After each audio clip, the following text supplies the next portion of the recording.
Daf Yomi, Tractate Bava Metzia, page 96b, top of the page with the word Shoel Havi o Sofer Havi. Is he like a borrower or is he like a renter? Rava said of Rami Bar Chama, commensurate to the sharpness of his mind is the extent of his error. As whichever way you look at it, he should be exempt. If he is a borrower, this is a case of borrowing an item together with the services of the owner, as his wife obligated to perform household services for him. His wife is obligated to perform household services for him. Alternatively, if he is like a renter, this is a case of renting an item together with the services of the owner for the same reason. Either way, he should be exempt. The Gemara reinterprets Rami Bar Chama's question. Rather, when Rami Bar Chama raised the dilemma, it was with regard to a case in which one first rented a cow from a woman and subsequently married her. In that case, she was not working with him at the time he began. This song popped into my head. I was working, I was milking my cow when you walked to my farm. That's when I met you. Anyway, so that's what happened here. The Kitzur Maisa, the woman had a cow. He rented her cow. He rented the cow, and then he married her. Ganze. It stayed here. What does it say? He first rented a cow from a woman, then he married her. In that case, she was not working for him at the time. He began renting the cow, and so the exemption of borrowing an item together with its owner does not apply. Rami Bar Chama's question was, what is the halacha once they get married? Oh, this is dependent on whether. From what point he is like a borrower or is he like a renter. The Gemara elaborates, since the husband initially rented the cow, if he is now like a borrower, then his status has changed, and so the new borrowing of the cow, done together with borrowing the services of its owner, comes and displaces the initial renting that was done without borrowing the services of the owner. Accordingly, the exemption will apply. Or perhaps, even once he is married, he is still like a renter. And since his status has not changed, the renting stands as it was.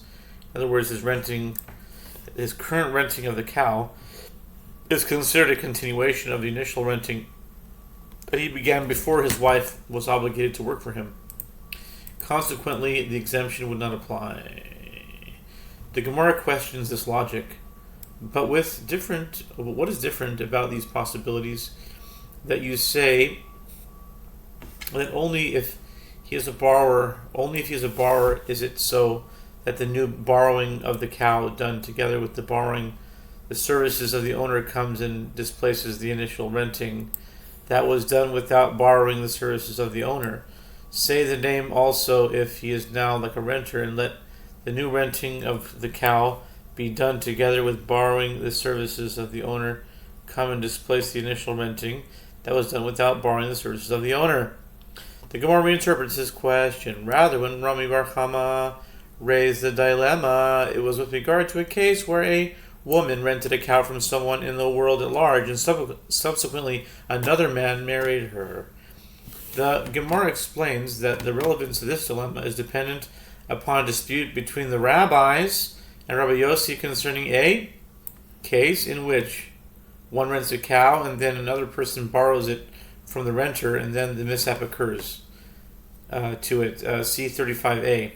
And according to the opinion of the rabbis, who say that the borrower pays the renter, do not raise the dilemma, as it is certainly a case of borrowing an item and borrowing or hiring its owner with it. Evidently, the rabbis hold that for the duration of the rental period, the renter is considered to be the owner of the cow. Accordingly, in this case, the woman is considered to be the owner of the cow. Therefore, when the man marries her, he is considered to be borrowing the cow from her at the same time at which she becomes obligated to work for him. When should you raise the dilemma? Raise it according to the opinion of Rabbi Yossi, who says that the value of the cow must be returned to its original owner. Rabbi Yossi holds that the renter is not considered to be the owner of the cow, and therefore this is not a case of borrowing an item together with the borrowing or renting the services of its owner. Therefore, Rami Bar Chama asks, what level of liability the husband bears? Is he like a borrower or is he like a renter?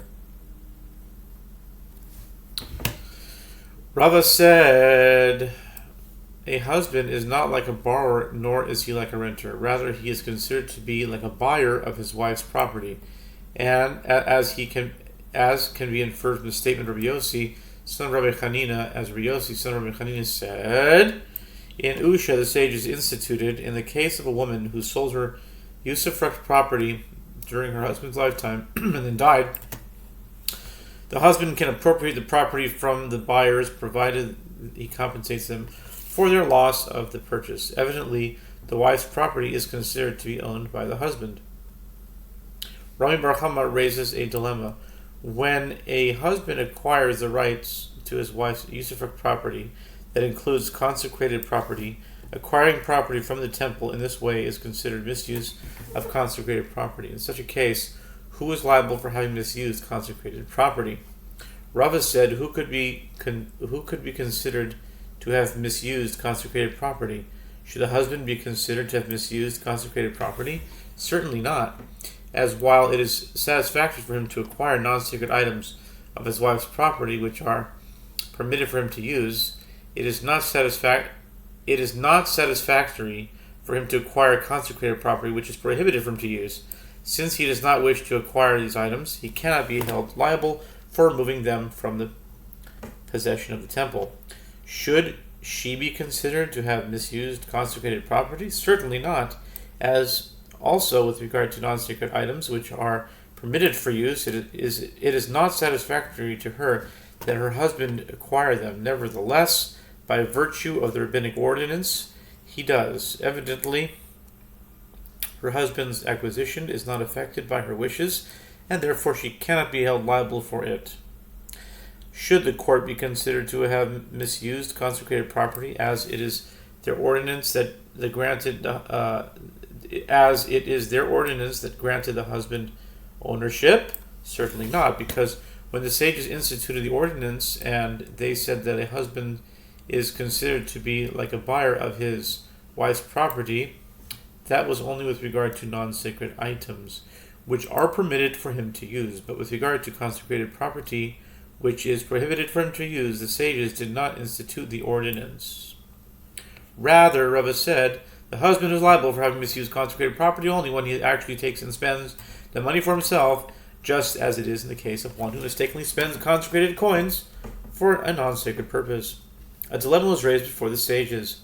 If the flesh of a borrowed animal was weakened due to the labor it performed for the borrower, what is the halakha? Is the borrower liable to compensate the owner of the animal? One of the sages, and Rav Chilkiah, son of Rav Avaya, is his name, said to the sages, interesting, it's just an unusual, every once in a while you'll find a text of the Talmud that goes out of line. They say this was his name. Why did they do that? They're mysteries. There must be a reason. I don't think... See, this is my, maybe OCD kind of a mind, or just nitpicking, but I think there's something to that. It was his name. Why did they say that? Okay, said to the sage, it's a minor point, but anyway. Okay, said to the sage who raised the dilemma, by inference from your question, it seems that when a borrowed animal died due to ordinary labor that it performed, the borrower was liable. Why should that be? Let the borrower say it was understood by you that I did not borrow it just to stow it stow it in a canopy, but to use it. Therefore, if it died while I was using it, I should not be liable. Okay. Rather, Rava said it is not necessary to say that if its flesh was weakened due to ordinary labor, that the borrower is exempt from liability. Rather, even if the animal died due to ordinary labor, he should also be exempt. As the borrower can say to the owner, it is self-understood that I did not borrow it just to stow it in a canopy, but rather to use it. I thought that a borrower is always responsible. So why are you telling me now that he's not? Doesn't make sense. It's back and forth. There's nothing conclusive from the Talmud, really. You're doing it for the dialectic process. You're just doing it for the discussion. It goes back and forth, this, back, forth, this, whatever. Okay, the Gemara relates, a certain man borrowed an axe from another and it broke. The borrower came before Rava for judgment, who said to him, go bring witnesses that you did not deviate from its regular use, and you will be exempt from liability. I thought a borrower is always responsible. What are you telling me now that a borrower is exempt? A borrower is always responsible for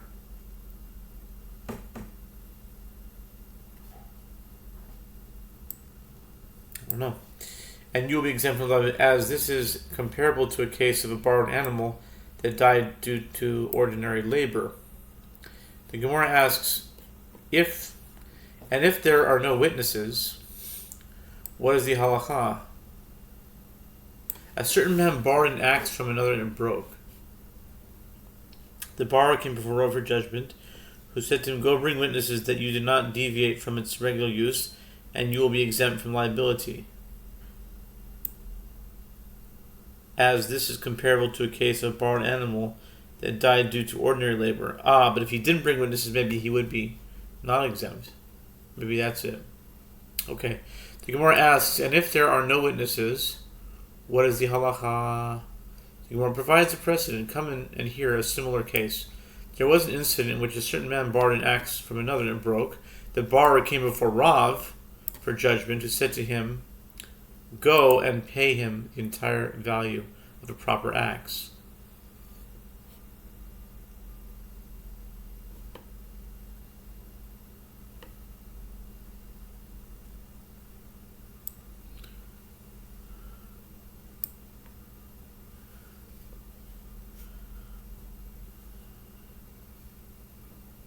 A certain man, they came before Rava.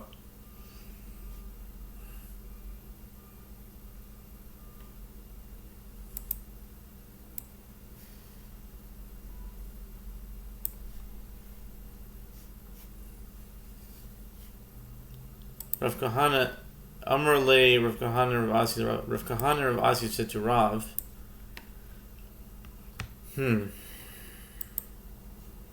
Interesting.